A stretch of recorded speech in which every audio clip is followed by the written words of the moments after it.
morning, everybody, and welcome back to the channel.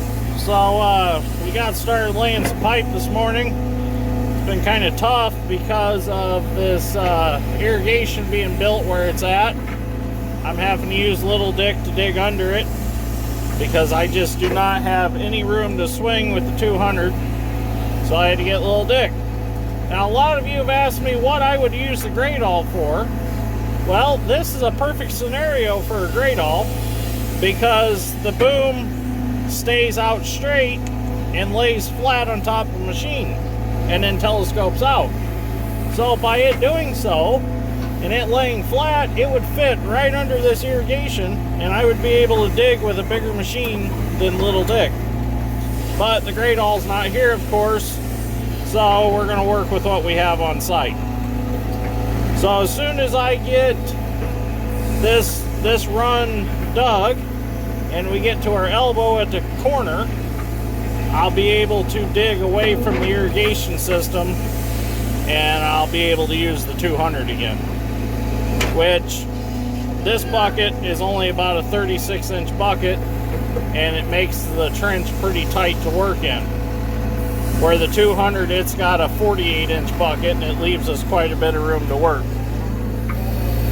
So I've only got to go up to Sam's truck and then we'll head that away with the other line of pipe and then we'll be able to use the 200 again. Plus the AC works in the 200. Even though I run with the windshield open, it still keeps me cool in there.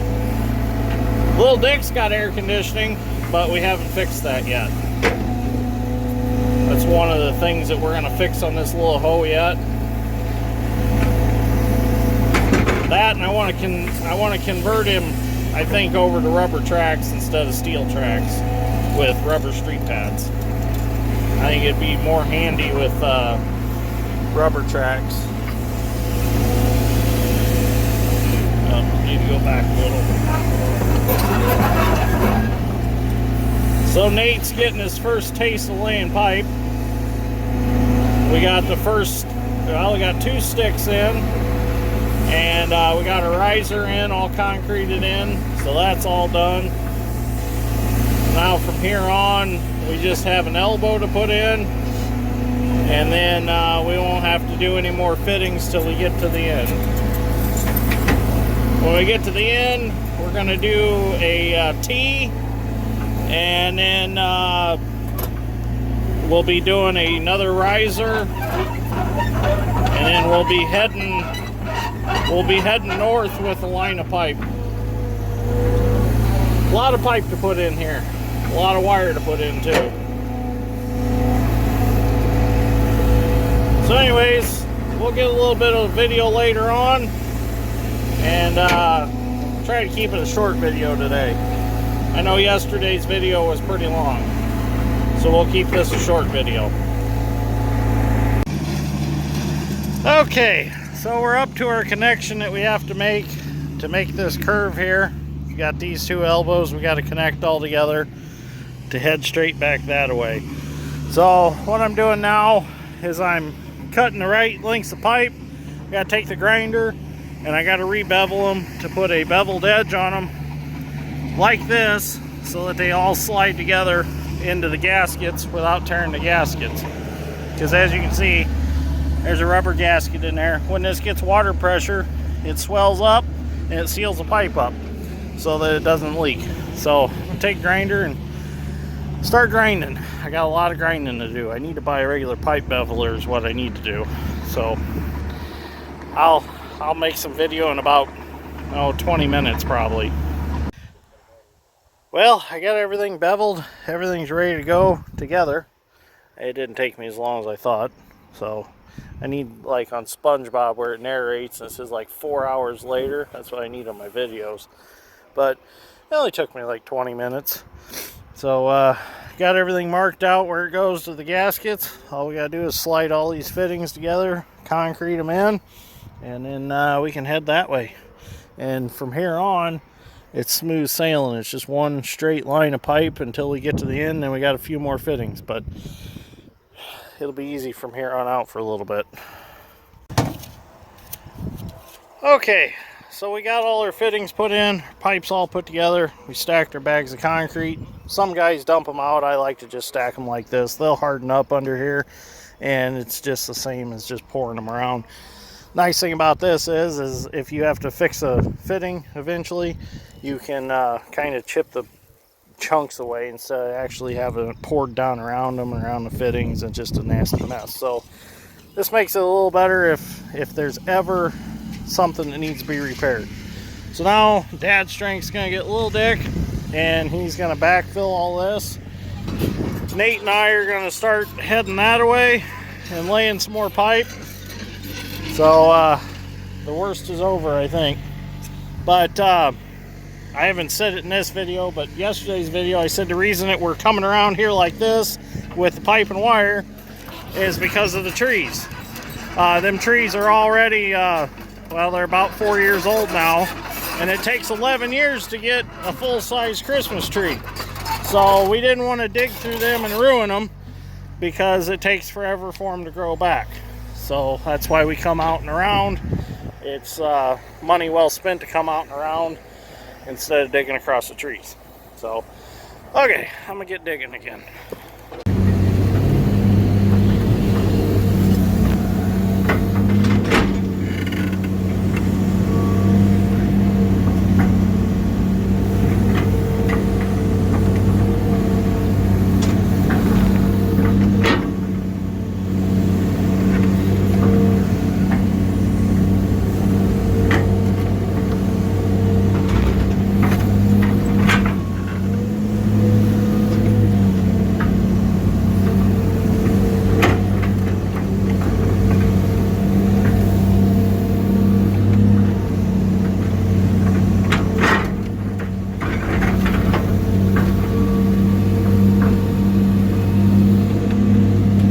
So I nicknamed Nate, his nickname's Margaret. So we're gonna call him Margaret from now on. Just seems pretty fitting for him. Excellent worker though, does everything you ask of him. Does things on his own. He's starting to catch on to things. So he's doing a real good job.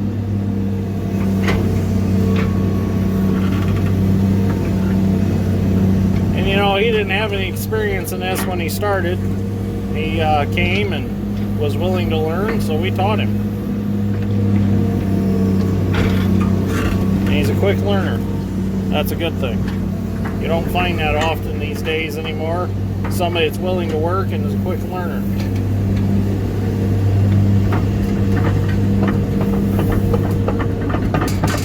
So, last night, there was supposed to be a video, the first video of this whole project. Well, for some reason it would not upload. I tried everything, so it came out this morning. So that was called Saving the Christmas Trees Step 1, I think. So if you haven't watched that one, you better go watch that one. That one explains a little more stuff about what's going on here.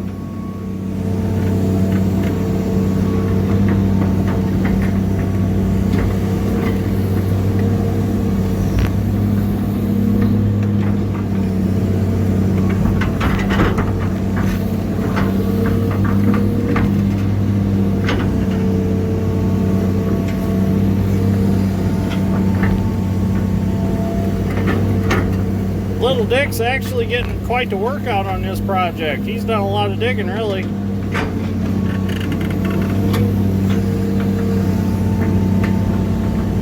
Really come in handy, that's for sure. He's a good size that you can dig pipe trench quickly, but he's not too big to go under like the irrigation and between the rows of trees and stuff. There's a couple spots that we got to put T's in that he's going to be handy because we got to go between the rows of trees a little bit. So he'll fit just perfectly without destroying any trees. It's kind of funny. We usually take trees out for a living. But this time we're doing stuff to make trees. Anyways, I'm going to keep digging. We'll get some video later on. Like I said, I don't want this video to be too long. because I think last night's ended up like 25 minutes, but I know a lot of you don't mind that long a video. I feel like I at least want to keep them at least 10 minutes long, but sometimes there's a short one in there in the mix. But sometimes people want to watch me and don't have time for 25-minute videos, so, you know, a short one is nice. Once in a while, they can sit there and watch a short one. So, like, I'll probably throw one up of the MC planting sweet corn. Dad and I planted some sweet corn last night with the MC, and that turned out to just be kind of a short video. Didn't really have too much. I only planted 4 rows, so I didn't have much to plant. So it wasn't like it was a long process. It took longer to switch the seed plates than it did to actually plant the sweet corn. Made for a cool photo opportunity, though. My sister got some good pictures.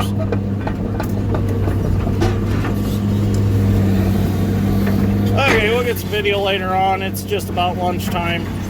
I don't know where we're going today, but it's the most important part of my day is lunchtime.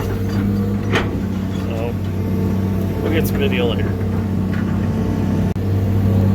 So it dawned on me, I didn't even explain what the concrete's for around the fittings.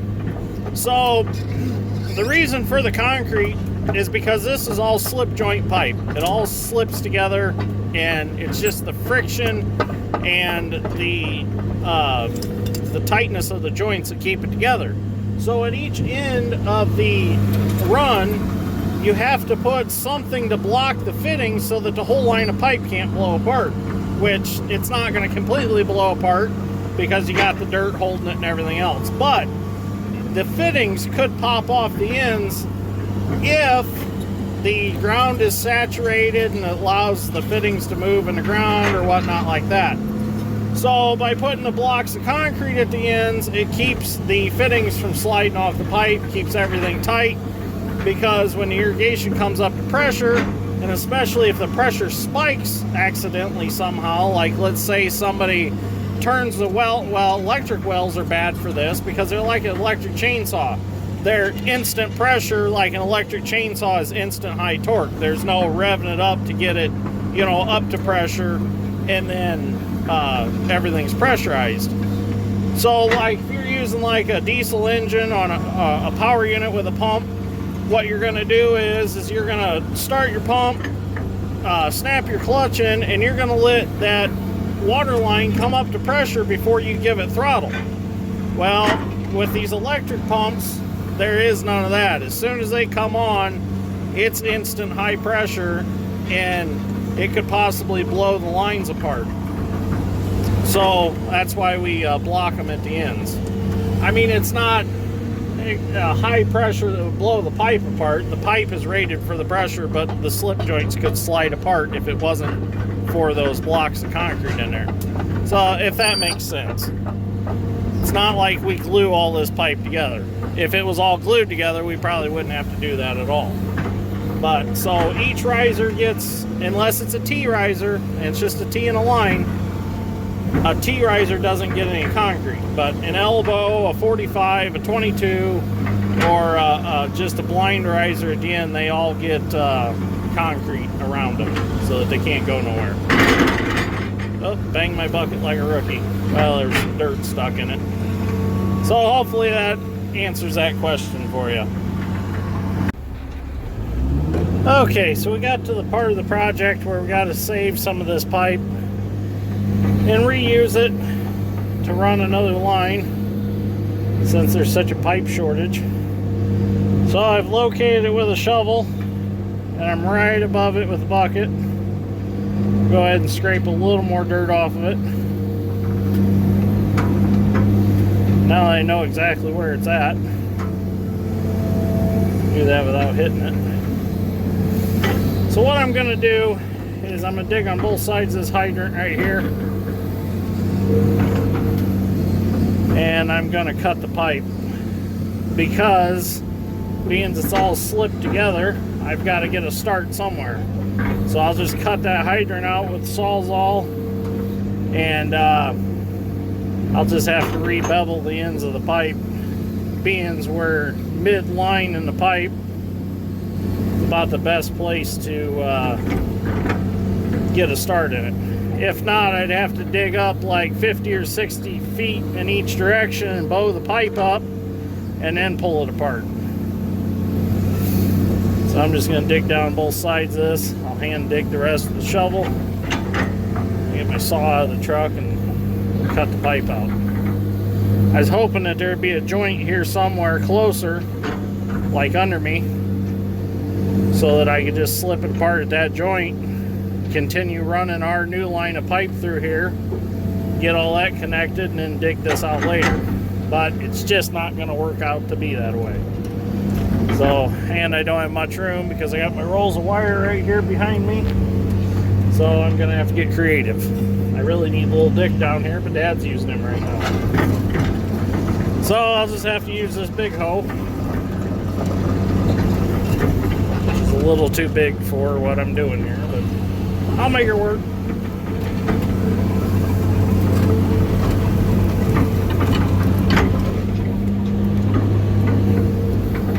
Okay, I'm gonna keep digging and see if I can get some out. Okay, so we ended up getting our piece of pipe out, chained it to the Bobcat, and Dad's strength drug it out. So that one length of pipe got us past our trench that we're coming up with. So I'm gonna go ahead and backfill everything right now, and then I'll continue on with our trench. And once we get our new pipe in and wire in, we'll go back to digging out the old stuff. So we're at the end of the run now. And I'm going to start putting our T on. I got to cut the bell off this pipe.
Take grinder and bevel it.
Now this is compression style T. You don't really have to bevel them as much, but I like to bevel them just a little bit. Just so you can get the rubber ring slipped over them.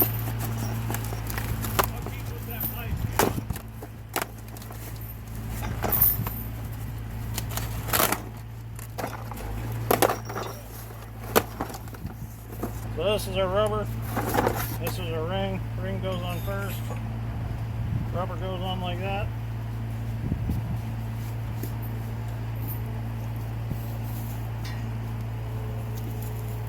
And now our teeth.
Okay, I gotta get a hammer and tap this ring around and get the rubber worked in where I want it.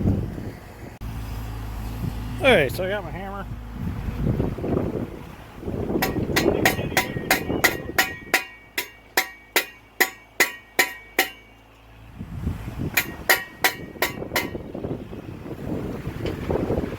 Okay, now we'll just tighten it up.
And that's pretty much all there is to it. I'm going to go around it again, tighten them, but that's pretty much it.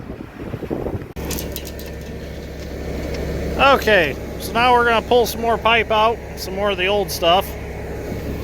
Got the Bobcat.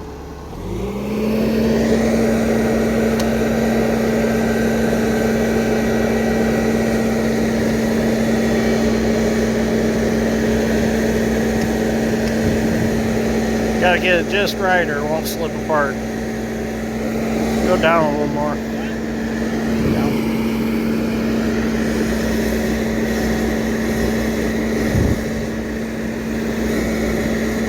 Well, that's kind of a tough one.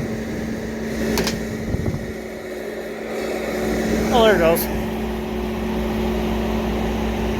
Oh, we got quite a bit that time. I think we got 2 links that time. He's all excited. It pulled it all the way out from that riser, I think. Yep, 2 20-foot links. It's nice, 40 foot all at once. Sweet. Yeah, just don't back in the other riser. Okay, we're gonna keep doing this all the way down. We got 600 foot of pipe to pull. Gotta go this away, and then we got to go back that away and take some out.